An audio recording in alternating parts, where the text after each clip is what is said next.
Pharma, energy और health care sector के अलावा पिछले वीक पूरे इंडियन स्टॉक मार्केट में हमें हैवी सेल ऑफ देखने मिला। यहाँ तक कि निफ्टी ऑटो सेक्टर जो है वो एक ही हफ्ते में 10% क्रैश कर गया। बाजार के लिए बेहद खराब संकेत। Auto stocks the most. Consumer durables, PSU banks, across the board there is pain. Sea of red this morning. Stock market में खासतौर से भारतीय स्टॉक मार्केट में हर गिरावट एक मौका रही है, चाहे वो ग्लोबल फाइनेंशियल क्राइसिस था, चाहे वो कोविड था। उधर एफआईएस की तरफ से जोरदार बिकवाली जारी। कल कैश और फ्यूचर्स मिलाकर 10,000 करोड़ रुपए से ज्यादा की बिकवाली की। अब इस क्रैश का मेजर रीजन तो आप जानती है, यह है ईरान का वॉर। इसी के साथ में क्रूड ऑयल के बढ़ते दाम और गिरता हुआ रुपया भी एक मेजर फैक्टर है। अब ऐसे समय में मोस्ट ऑफ द इन्वेस्टर्स का पोर्टफोलियो बेहतरीन तरीके से लाल होगा एंड वो पैनिक कर रहे होंगे कि क्या हमें अपने पोर्टफोलियो को खाली कर देना चाहिए या फिर और कितना नुकसान हो सकता है। तो इस वीडियो में मैं आपको स्पेशली रिक्वेस्ट करूंगा कि निफ्टी एनालिसिस को आप बिल्कुल स्किप मत करना। मैं आपके साथ में इंपॉर्टेंट लेवल शेयर करने वाला हूँ। इनफैक्ट मेरा हिस्टोरिकली निफ्टी का एनालिसिस बहुत ही एक्यूरेट रहा है, तो ये वीडियो आपको बहुत हेल्प करेगा। इसके अलावा मैं बाकी सेक्टर्स पे भी अपनी कमेंट्री शेयर करूंगा और डेटा क्या कहता है, इंस्टीट्यूशनल पोजीशंस कैसी है, ये भी हम एनालिसिस कर लेंगे। क्या हालचाल इन्वेस्टर्स, मेरा नाम है गोरक्ष और मैं हूं एक स्टॉक मार्केट एनालिस्ट और आप देखना शुरू कर चुके हैं weekly analysis video with the doji.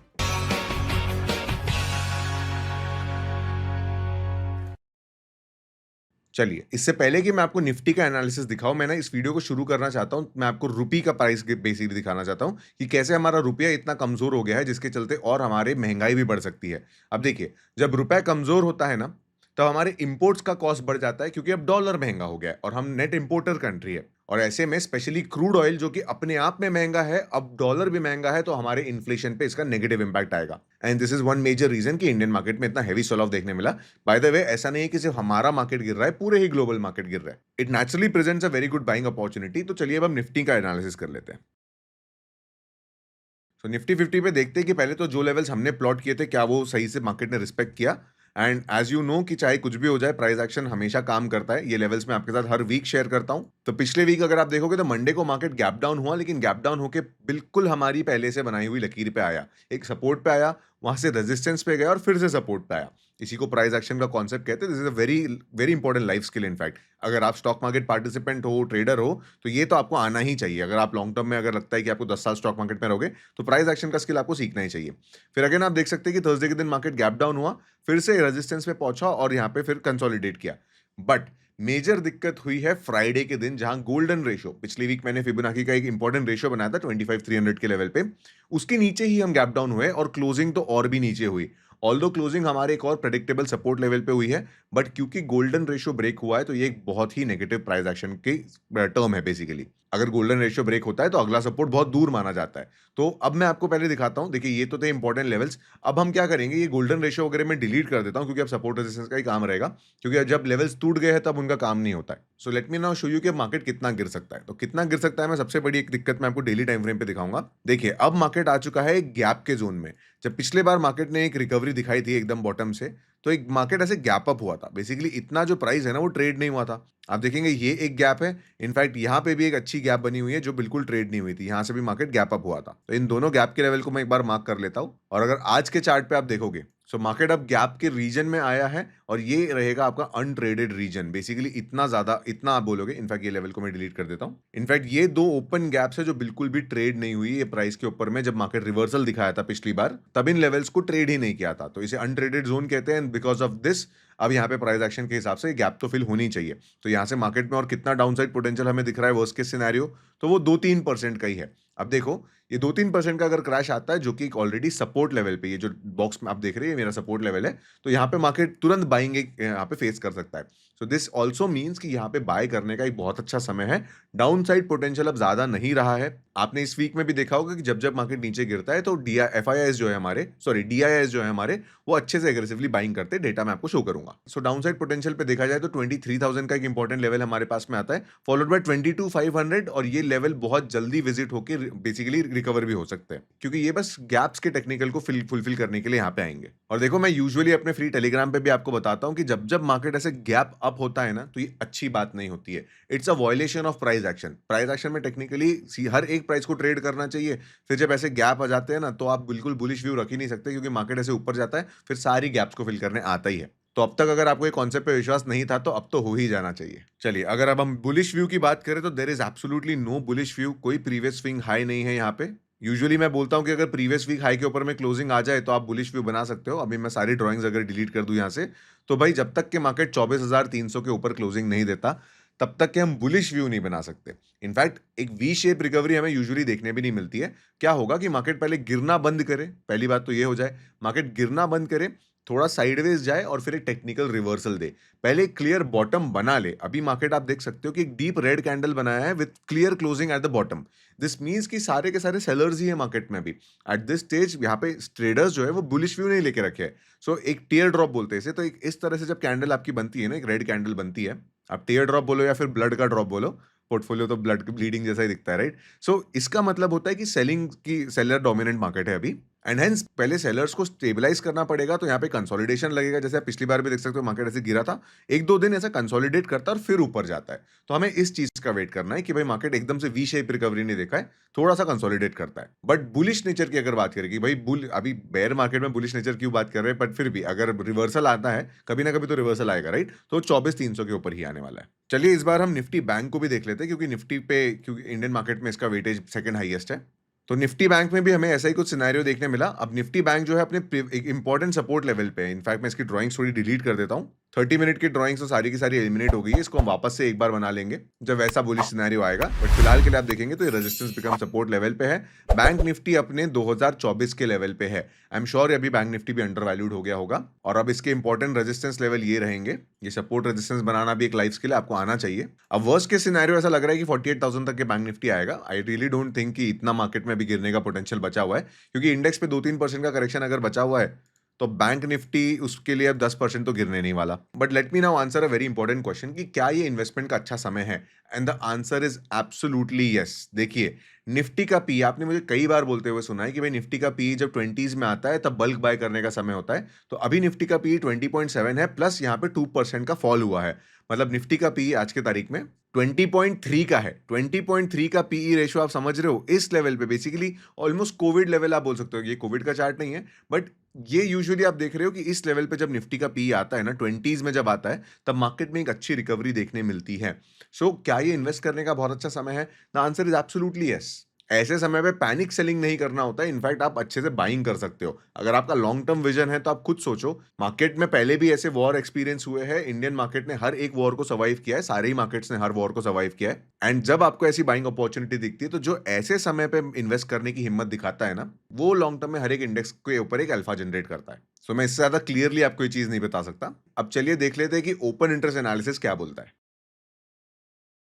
So last week अगर आप मेरे साथ ओआई डेटा ट्रैक कर रहे थे तो आपको पता ही होगा कि भाई हैवी कॉल सेलिंग थी, हैवी बेरिश नेचर था मार्केट में, एंड दैट इज वाई अगले वीक मार्केट गिरा भी। अभी भी अगर आप देखोगे तो कॉल सेलर्स है मार्केट में, कॉल सेलर्स प्रेजेंट है, पर पिछले वीक से कम मात्रा में है। एडिशनली अभी 23,000 के लेवल पे एक अच्छा खासा पुट ओआई है। पिछले वीक किसी भी तरीके का पुट ओआई डेवलप ही नहीं हुआ था। So this is a little positive sign कि भाई 23,000 पे एक अच्छा खासा बुलिश नेचर दिख रहा है। बुलिश नेचर नहीं बोलूंगा इसे मैं, बुल्स की पोजीशन दिख रही है।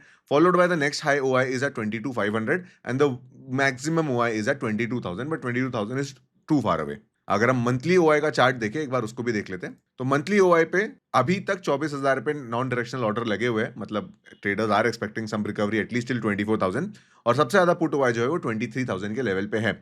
मतलब देखो ओआई क्या होता है, ऑप्शन सेलर्स की ओपन पोजीशन। ऑप्शन सेलर कौन होते हैं? गरीब लोग नहीं होते, ये होते हैं ज्यादा पैसे, बड़े पैसे वाले लोग। और बड़े पैसे वाले लोगों ने 23,000 के ऊपर में इस महीने के लिए एक बहुत ज्यादा मात्रा में पुट सेलिंग करके रखी है। Basically according to them this strike price should sustain. So 23,000 पे हाईएस्ट पुट हुआ है, तो this will act as a very strong support. अभी कॉल हुआ है कि अगर बात करेंगे तो 23,500 पे थोड़ा कॉल हुआ है। बेसिकली यहाँ पे भी कॉल और पुट दोनों का हुआ है, तो नॉन डायरेक्शनल पोजीशन बनी हुई है। और अगर आप ज्यादा दूर की बात करोगे तो रेजिस्टेंस की कमी नहीं है, लेकिन हर जगह पे आपको नॉन डायरेक्शनल पोजीशन ज्यादा देखने मिलेगी। कहीं ना कहीं हम बोल सकते हैं कि ये ओआई डेटा हमें बताता है कि बॉटम के हम बहुत नजदीक है, बॉटम बन चुका है। चलिए अब देख लेते हैं कि फ्यूचर इंडेक्स पे एफआईआई कैसी पोजीशन है। So no surprises here. Last week भी एफआईआई ने नेट सेलिंग करी है, नेट उनका पोजीशन बेरिश नेचर पे आया है। आप पिछले वीक अगर डेटा देखोगे तो वो 12%, 13% बुल साइड पे था, जो कि बहुत कम होता है, और इस हफ्ते तो वो 10% से भी नीचे आ गया। सो 90% शॉर्ट बैठे हैं एफआईआई इंडियन मार्केट पे। This is a clear reason why Indian market ऊपर नहीं गया। इनफैक्ट आप में से कई लोगों को लग रहा होगा कि भाई 1 फेब को मार्केट ऑल टाइम हाई गया था, तब मार्केट ने तब ब्रेकआउट आना चाहिए था, बट तभी का भी अगर आपको मैं डेटा दिखाऊं ना, देखो ये था उसके बाद का वीक, तभी भी एफआईआईज वर 81% शॉर्ट। तो आप ये चीज समझो, कई लोग बोलते हैं कि भाई एफआईआईज के बिना भी डीआईआईज मार्केट को चला लेंगे, हमारी निर्मला मैम खुद ऐसा बोलती है, बट रियलिटी ऐसी नहीं है। याद रखो, जब डीआईआईज नेचुरल बायर्स होते हैं, उनका काम होता है इंडियन मार्केट में पैसा डालना, लेकिन एफआईआई जब तक के एक्सटर्नल बायर नहीं आएंगे तब तक के मार्केट में बुलिश नेचर आता ही नहीं है। In fact market at best all time high को जाता है, वहां पे फिर एफआईआई सेलिंग कर देते हैं। अब आप खुद सोचो, एफआईआई जिन्होंने पिछले महीने इतना सेलिंग करी, किसको बेचा उन्होंने? हमारे ही पैसों को तो बेचा है ना। जो म्यूचुअल फंड में लोग पैसा डाल रहे थे, वो पैसों की लोग 26,000 पे भी एसआईपी कर रहे थे, तो उन लोगों का पैसा आराम से बेच दिया। यूजुअली 1 से 5 तारीख में आपकी एसआईपी कटती है मेजोरिटी लोगों की, that provides liquidity for FIIs to sell at a higher level. Why would they not sell, right? So तब मैंने आपको बताया भी था कि बजट में जो इंसिडेंट हुआ था ना कि भाई एसटीटी वगैरह बेसिकली टैक्सेस को इंक्रीज कर दिया है, so that FIIs will not entertain. तो either the market has to be very lucratively valued, जो कि आज के तारीख में अब हुआ है मार्केट, या तो टैक्सेस कम करने पड़ेंगे, तो वो एक अच्छा एडवांटेज होता था। बट एज ऑफ टुडे, क्योंकि मार्केट में ये दोनों चीजें नहीं हुई थी, दैट इज वाई मार्केट में एक अच्छा करेक्शन आपको देखने मिला। चलिए अब देख लेते हैं कैश मार्केट पे उन्होंने क्या किया है। सो नो सरप्राइजेस हियर, हमें पता ही था कि वो लोग नेट सेलर्स रहने वाले हैं। अब मे बी शायद से वो बायर टर्न आउट होंगे जब मार्केट अंडर वैल्यूड हुआ है। फ्राइडे के दिन 10,000 करोड़ की सेलिंग थी, उसके पहले 7,000 करोड़ की, फिर अगेन 6,000 करोड़ की, फिर अगेन 4,000 करोड़ की। सो एफआईआईज आर नेट सेलर्स। जब तक कि एफआईआईज लगातार 3 दिन अच्छे से बाय ना करे, तब तक कि हम बुलिश नेचर नहीं एक्सपेक्ट करते। तो फिलहाल तो हम उससे बहुत दूर है, एंड जब तक वो ऐसी हेवीली सेल करते रहेंगे, हम एक और बार बुलिश नेचर नहीं बना पाएंगे। अब आप देखिए, डीआईआईज तो बाय करते ही है, ये रहा डीआईआईज का डेटा। तो ओवरऑल अगर आप देखोगे तो डीआईआईज बाय करते ही है। मैंने आपको पहले भी बताया था कि डीआईआईज का काम है सेल बाय करना, तो वो तो बाय कर रहे हैं, लेकिन अगर एफआईआई बाय नहीं करेगा तो आप खुद अब जानते हो कि मार्केट कहाँ पे रहेगा। फ्यूचर में भी ये याद रखो, ऐसा नहीं कि ये वीडियो यहीं पे आपको देख के खत्म कर देना, it's a life learning, right? So आगे चल के भी याद रखना कि बुल मार्केट में कौन सबसे इंपॉर्टेंट प्लेयर होता है, and unfortunately it is not our mutual funds. चलिए अब फाइनली देख लेते कि कौन से सेक्टर्स ने किस तरह से परफॉर्म किया था पिछले वीक। सबसे पहले तो पिछले वीक के वर्स्ट परफॉर्मिंग सेक्टर्स थे। ऑटो सेक्टर जो एक ही हफ्ते में 10% गिर गया, पीएसयू बैंकिंग सेक्टर जो 7% गिरा, डिफेंस भी 7% गिरा, बैंकिंग सेक्टर भी 7% गिरा। So this is a sign of concern. ये सारी अच्छे अच्छे सेक्टर्स माने जाते हैं, इनमें से कोई भी फंडामेंटली बुरी पोजीशन पे नहीं था, बट इनमें सेल ऑफ हमें इसलिए भी देखने मिला क्योंकि ऑलमोस्ट ये सारे अपने ऑल टाइम हाई के पास में थे। तो इसमें प्रॉफिट बुकिंग बोलो, बट नॉट जस्ट 10% की प्रॉफिट बुकिंग नहीं होती है, हैवी सेल ऑफ इसमें देखने मिला। हो सकता है कि रिवर्सल भी ट्रिगर कर दे ये। तो ये है कुछ बेरिश सेक्टर। अभी at this stage fresh shorting करना सही नहीं, सही ओपिनियन नहीं रहेगा, क्योंकि फ्रेश शॉर्टिंग के लिए मार्केट ऑलरेडी बॉटम पे है। अगर सेल ऑन राइस बोलते हो तो अभी हम राइस पे नहीं, हम डिप पे है। चलिए अगर हम बेटर परफॉर्मिंग सेक्टर्स की बात करें तो फार्मा इंडेक्स जो था वो नेगेटिव, ज़्यादा नेगेटिव क्लोज नहीं हुआ, इसलिए मैं इसे अच्छा बोल रहा हूँ। एनर्जी इंडेक्स पे भी अच्छी क्लोजिंग आई थी, एंड हेल्थ केयर सेक्टर भी लगभग 1% गिरा था। जहां हमारा निफ्टी 55% गिरा था, तो जो भी सेक्टर उससे कम गिरे ना, उन्हें आप अगले अगले रैली के बेटर परफॉर्मर्स बोल सकते हो। बेसिकली जब मार्केट गिरता है और ये कम गिरते, बेसिकली इनमें FIIs are not selling. So you can say कि फार्मा में कम सेल ऑफ देखने मिल रहा है, एनर्जी में कम सेल ऑफ देखने मिल रहा है, हेल्थ केयर में कम सेल ऑफ देखने मिल रहा है। इनफैक्ट आप खुद समझो कि वॉर वगैरह जो भी हो रहा है, इसके चलते आप अपनी गोलियां खाना तो कम नहीं कर दोगे। इनफैक्ट हो सकता है, मतलब नॉट वॉर की गोलियां, बट हो सकता है कि अब आपको जो medical attention towards the world है वो ज़्यादा लगेगा, क्योंकि लोगों को डैमेज हो रहा है। India is the pharmacy of the world. Plus India का खुद का हेल्थ केयर डिमांड भी बहुत ज़्यादा है। We are billions of people, right? So billions of people, तो इतने ज़्यादा लोग तो बीमार होते ही रहते, तो हमारे हेल्थ केयर के ऊपर में इसका क्या लेना देना वॉर का, राइट? लोगों को तो खर्चा करना ही पड़ेगा। तो दैट इज वन रीजन कि ये सेक्टर्स अभी डिफेंसिव सेक्टर कैटेगरी में आते हैं। That is why they are performing better. In fact FMCG भी डिफेंसिव सेगमेंट का ही प्लेयर है, but because of some heavy weights like ITC falling, ये सेक्टर में आपको ज्यादा करेक्शन देखने मिल रहा है। So to summarise this weekly analysis video, मैं आपको बहुत समय से बता रहा हूं कि निफ्टी अगर 20 का पी टच करता है तो it will be a great time to invest. अब हम वहां पर है। अब ऐसे सिचुएशन पे देखो, कई इन्वेस्टर्स अपना सबर खो बैठते हैं। जनरली रिटेल इन्वेस्टर्स अपना सबर खो बैठते हैं। You as a viewer of my channel at least need not to be a general retail investor, right? अब आपको पता है कि यही बल्क बाय करने का अच्छा समय होता है, तो डू इट, राइट? मतलब जितना आप कर सकते हो कर लो। ऐसा नहीं बोल रहा हूँ कि भाई कर्जा वर्जा लेके इन्वेस्ट करो। What ever your maximum potential of investing is, today you should be all in. अब अगर आपके पास में कुछ पैसे नहीं बचे हैं तो इसमें कोई फोमो मत करो, because you don't have any capital left, तो your job is done, you're already all in. तो अब मार्केट गिरता है तो अब ऐसा फोमो वगैरह फील मत करो, आपका काम हो चुका है। अब आपके पास पैसा नहीं है तो ये स्टॉक मार्केट अब आपके लिए नहीं रहा। जब रिकवरी आएगी तब स्टॉक मार्केट को देखना, जब आपके पास पैसे आएंगे तब स्टॉक मार्केट को देखना। अगर थोड़े बहुत पैसे बचे हैं, very good time to invest. You know कि fundamentally India is not bad, one of the fastest growing major economy हम है, जीडीपी ग्रोथ वगैरह भी अच्छी होती है हमारी। और जेन्युइनली सोचो कि हमारे ऐसे ऐसे स्टॉक्स गिर के नीचे आए हुए हैं जिनका वॉर से कोई लेना देना भी नहीं है। सो इनफैक्ट मैंने अपने Instagram story and Telegram channel पे शेयर भी किया था कि निफ्टी 50 के 12 स्टॉक सपोर्ट पे है, मतलब डायरेक्ट सपोर्ट पे। बाकी कुछ स्टॉक्स ने तो सपोर्ट तोड़ ही दिया है, तो वो मिड जोन है, तो उनका नाम नहीं ले रहा हूं मैं। So 12 such stocks are at support level, तो उनका एनालिसिस करके आप उनमें फिर भी इन्वेस्टमेंट कंसिडर कर सकते हो। एनालिसिस के लिए आप 6 चेक कोर्स को कंसिडर कर सकते हो। और इस हफ्ते मैंने आपके लिए स्पेसिफिकली रेलवे सेक्टर का एनालिसिस शेयर किया था, जिसे आप यहाँ से चेकआउट कर सकते हो। अगर वीडियो पसंद आए तो लाइक करना, यहाँ तक देखिए तो सब्सक्राइब करना मत भूलना, and I will see you in the next one.